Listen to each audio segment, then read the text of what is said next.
So ayan, iiwan muna namin ang aming bagong car and so eto na nga mga Hobby Bees. Today meron kaming pupuntahan ni Hobby David kasi if you remember, bumili ako ng bagong car which is yung dream car namin ni Hobby David na BMW. And marami nagsabi sa akin na dahil maganda yung car, mas maganda kung ipa-PPF daw namin. Yung PPF nung sinearch ko is paint protection film para daw hindi magasgasan, hindi laging maalikabok. So marami daw benefits yung PPF and nag-search ako kung saan ako pwedeng magpagawa ng ganun. Tinignan ko and meron akong nakita sa Paranaque. So yun yung pumuntahan namin ni Hobby David ngayon para dalhin yung car and mapaayos. Tapos nag-iisip ako kasi nung nakita ko yung PPF, parang sobrang ganda ng benefits. Parang naglala siya ng maraming taon. And nandito na si Bob at suot ni Bob yung last kong binigay na t-shirt. Parang na-notice ko, Bob, favorite mo suotin yung mga bago kong t-shirt na binigay sa'yo. Hindi naman siya bago, pero at least madalang naman nagamit yung mga yan. Diba? At ito, salis na kami ha. Bala ka na sa bahay. Hindi ko na. Okay, bye-bye. Ma'am, let's go! Alis na tayo. Yes. Bob, convoy tayo ha. Susunod ka sa amin, dali mo yung van, kami yung bagong sasakyan. Kasi iiwan namin yung sasakyan. Para pagkaiwan natin, tsaka kami sasakay. Okay? Baka mawala ka, mag-waste ka ha. Anong ginagawa mo, ma'am? Magbabaon ako ng sandwich kasi nagmamadali tayo. So, gusto ko... Hindi ka pa kumakain. Parang on the way, meron akong kinakain. Isang cream cheese, isang cheese. You Gusto want mo ba? Ayoko. Kumain ka, di ba? Kumain ako kayo na pinagluto ako ni Ate Rose ng hotdog and egg. We're on our way! Yes, alam mo ba kung saan tayo pupunta? Saan?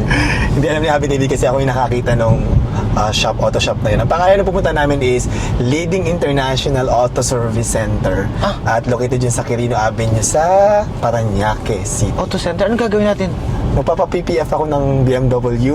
Anong PPF? Paint Protection Film. Para daw kasi bago yung car natin, marami nagsasabi, kailangan daw ipa-PPF para maprotektahan yung car dahil bago nga. Kain muna ako ng sandwich ko. Kumain ka muna. Gusto mo? Ayoko, busog ako.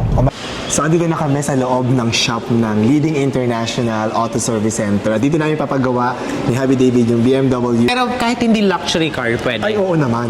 Yes, any kind of kotse, pwede nyo pagawa ng PPF kung gusto nyo i-protect yung car nyo. So based sa in-explain mo sa akin, if you love your car, you protect it. Katulad ng pag-love ko sa'yo, protect kita.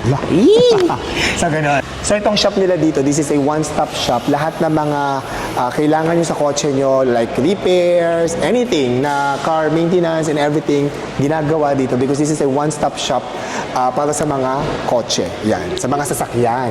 So, dito na yung car natin. Ayan. Hindi ko pa, wala pang pangalan ng kotse namin ni Hobby David na bago, pero tingnan natin.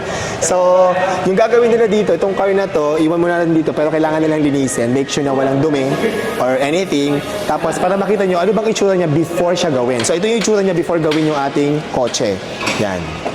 Pag nakita nyo, ito siya. Lilinisin lang ito tsaka patutuyuin at make sure na malinis before siyang lagyan ng PPF. So anong pinili mong PPF para sa kanya? Ayan. Actually, nung tinanong kami dito kung anong PPF yung gusto namin, pwede pa ng dalawang klase ng PPF. Pwede siyang glossy or pwedeng matte yung ating kotse. I think mas maganda kung matte. So, napag-isipan namin, Hobby David, para mas magandang tingnan kung matte white yung papagawa namin. At para kakaiba din, di ba? Kakaiba. Kasi pag glossy, okay, maganda din pag glossy, makintab, lagi siyang makintab, ma-maintain yung kintab niya, pero It's common. very common daw. So, para mas Para sa amin maganda. para sa amin. So, Para feeling ko mas maganda kung matte.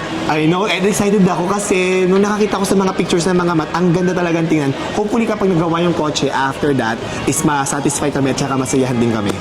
So eto na, sinisimulan lang linisin ng ating kotse. Piniprepare na ang ating bagong car. Exciting. So ayan, iiwan muna namin ang aming bagong car and 5 days kaming hindi magkakasama. Nakakalungkot, pero I'm sure magiging worth it ang magiging outcome nito. And excited kami. So, 5 days daw gagawin yung aming kotse. Bye car. So, magpapaalam muna tayo sa ating BMW.